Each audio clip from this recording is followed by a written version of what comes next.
আপনি ব্রিগেডিয়ার অবসরপ্রাপ্ত সাখাওয়াত সাহেবকে আপনি সরিয়ে দিলেন, অথচ এই ভদ্রলোক যে কয়েকটা দিন পুলিশকে নিয়ে কথা বললেন, পুলিশকে রিফর্ম করার জন্য যে দায়িত্ব নিয়েছেন, আমার বিশ্বাস আপনার যে সমস্যার কথা বারবার বলেন পুলিশ নাই, পুলিশের কনফিডেন্স নাই, আমার তো বিশ্বাস ছিল যে উনি রাইট পারসন ছিলেন।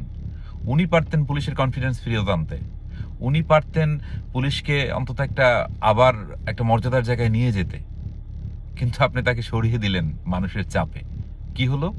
আজকে পর্যন্ত পুলিশ ঠিক করতে পারেন নাই। কেমনে পারবেন বলেন? পুলিশের সদস্য মারা গেছে, তাদেরকে নির্মমভাবে মারা হয়েছে। কোনো আইন তো বলে না যে পুলিশ অপরাধ করছে তার বিচার করেন আপনি। কিন্তু আপনারা তাদের লাইসেন্স দিলেন মারার জন্য।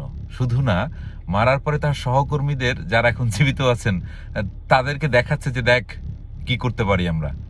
ওই পরিবারগুলোর খবর নিয়েছেন? ওই পরিবারগুলোর পুনর্বাসনের চিন্তা করেছেন? ৩০ লাখ টাকা তো দিচ্ছেন যারা শহীদ হয়েছেন।